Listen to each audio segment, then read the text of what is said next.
वृंदावन की माटी। एक समय की बात है, चित्रा नाम की एक औरत थी। उसकी बहन आभा वृंदावन में रहती थी। एक दिन चित्रा अपनी उस बहन से मिलने वृंदावन गई। चित्रा बहुत ही अमीर घर की थी, जबकि उसकी बहन आभा गरीब घर से थी, लेकिन वह दिल की बहुत अच्छी थी।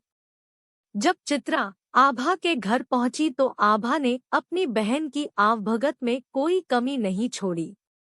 उसने अपनी बहन को वृंदावन के सारे मंदिरों के दर्शन करवाए और उनकी महिमा के बारे में बताया। चित्रा दर्शन करके खुश तो हुई, लेकिन उसका इन चीजों में इतना ध्यान नहीं था। वह बस दर्शन करके वापस आ गई। चित्रा कई वर्षों बाद अपनी बहन को मिलकर बहुत खुश थी, लेकिन उसमें थोड़ा सा अपने पैसे को लेकर घमंड भी था। वो आभा की हर छोटी बात पर उसकी चीजों में कमी निकालती रहती थी। चित्रा हर बात में उसको नीचा दिखाने की कोशिश करती, लेकिन आभा उसकी बातों पर ध्यान नहीं देती थी। चित्रा को वृंदावन में रहते हुए काफी दिन हो गए थे।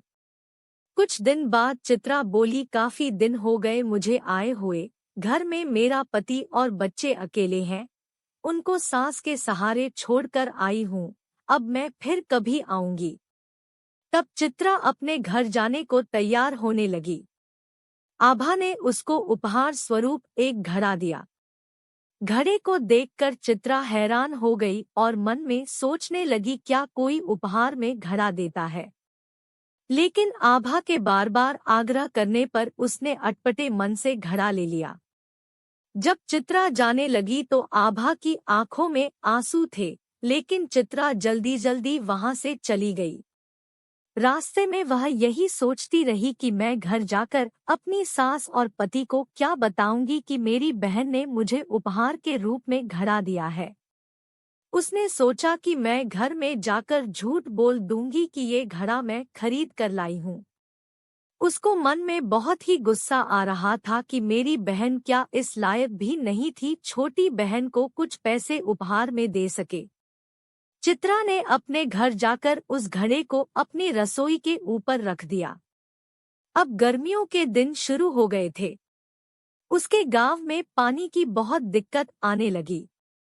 कुएं में, नदियों में हर जगह पानी सूख गया था। उसके गांव के लोग दूर दूर से पानी भर कर लाते थे। चित्रा को पानी के लिए बहुत दिक्कत हो रही थी। तभी अचानक उसको अपनी बहन के दिए हुए घड़े की याद आई। उसने रसोई के ऊपर से घड़ा उतारा और पानी भरने के लिए कुएं पर पहुंची। वहां पर और भी औरतें पानी भरने के लिए आई हुई थी तो धक्कामुक्की में चित्रा का घड़ा टूट गया। वह दूसरी औरतों पर चिल्लाने लगी कि आप लोगों ने धक्कामुक्की करके मेरा घड़ा तोड़ दिया। फिर किसी तरह वह उसी घड़े में पानी भर के ले आई। तभी उसका पति खेतों से वापस आ गया। वह गर्मी से बेहाल हो रहा था और आकर चित्रा से बोला, क्या एक गिलास पानी मिलेगा। उसने कहा, हाँ मैं अभी भरकर लाई हूँ। उसने उस घड़े में से एक गिलास पानी भरकर अपने को पति को दिया। पानी पीते ही उसका पति एकदम से उठ खड़ा हुआ और बोला, यह पानी तुम कहाँ से लाई हो। चित्रा एकदम से डर गई कि शायद मुझसे कोई भूल हो गई है। तो उसने कहा, क्यों, क्या हुआ। पति ने कहा, यह पानी नहीं, यह तो अमृत लग रहा है। इतना मीठा पानी तो आज तक मैंने नहीं पिया। उसके पति ने पूछा, यह घड़ा तुम कहाँ से लाई थी। चित्रा ने कहा, जब मैं वृंदावन से वापस आ रही थी तो मेरी बहन ने मुझे दिया था। यह सुनकर उसका पति चुप हो गया।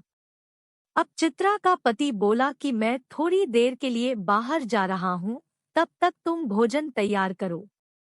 फिर चित्रा ने उसी घड़े के पानी से दाल चावल बनाए। घड़े के पानी से दाल चावल बनाने से उसकी खुशबू पूरे गांव में फैल गई। गांव के सब लोग सोचने लगे कि आज गांव में कहाँ उत्सव है जो इतनी अच्छी खाने की खुशबू आ रही है। सब लोग एक एक करके खुशबू को सूंघते हुए चित्रा के घर तक आ पहुंचे। तभी उसका पति भी आ गया। उसने पूछा कि आज तुमने खाने में क्या बनाया है। उसने कहा कि मैंने तो चावल और दाल बनाए हैं। सब लोग हैरान हो गए कि चावल दाल की इतनी अच्छी खुशबू। सब लोगों ने चित्रा से कहा कि आज तो हम भी तेरे घर से चावल दाल खा कर जाएंगे।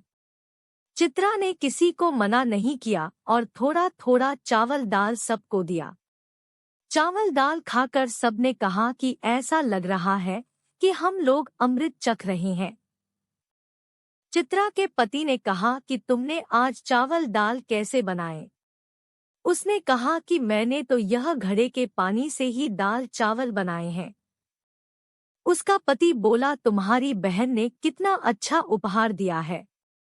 अगले दिन जब चित्रा घड़ा लेकर पानी भरने के लिए जाने लगी तो उसने देखा कि घड़ा तो पहले से ही भरा हुआ है। उसका जल वैसे का वैसा है जितना वो कल लाई थी। उसने उसमें से खाना भी बनाया था, जल भी पिया था, लेकिन घड़ा फिर भरा का भरा था। वह एकदम से हैरान हो गई कि यह कैसे हो गया। तभी अचानक उसी दिन उसकी बहन आभा उससे मिलने उसके घर आई। चित्रा अपनी बहन को देखकर बहुत खुश हुई। उससे गले मिली और अपनी बहन को कहा, दीदी, ये जो तूने मुझे घड़ा दिया था यह तो बहुत ही चमत्कारी घड़ा है। मैंने तो इसे तुच्छ समझकर रसोई के ऊपर रख दिया था, लेकिन कल से जब से इसमें जल भरा है तब से यह जल से भरा हुआ ही है। इसका जल बहुत मीठा है और इसके जल से मैंने दाल और चावल बनाए जिसकी खुशबू बहुत दूर दूर तक फैल गई थी। उसकी बहन बोली, मेरी भोली बहन, क्या तू नहीं जानती कि यह घड़ा ब्रज यानी वृंदावन की माटी से बना है, जिस पर साक्षात कान्हा जी और ठाकुर जी नंगे पांव चलते हैं। उसी माटी से यह घड़ा बना है। यह घड़ा नहीं, साक्षात कान्हा जी और ठाकुर जी के चरण तुम्हारे घर पड़े हैं और इन्हीं का ही रूप तुम्हारे घर आया है।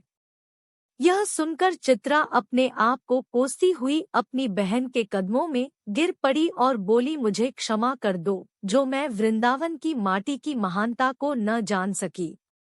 जिसकी माटी में इतनी शक्ति है तो उस बाके बिहारी और ठाकुर जी में कितनी शक्ति होगी। मुझे ब्रज की माटी की महिमा और उसके महत्व का नहीं पता था, मुझे क्षमा कर दो। आभा उसको गले लगाती हुई बोली कि बहन, कान्हा और ठाकुर जी बहुत ही करुणा अवतार है। तुम्हारे ऊपर उनकी कृपा थी जो इस माटी के घड़े के रूप में तुम्हारे घर पधारे।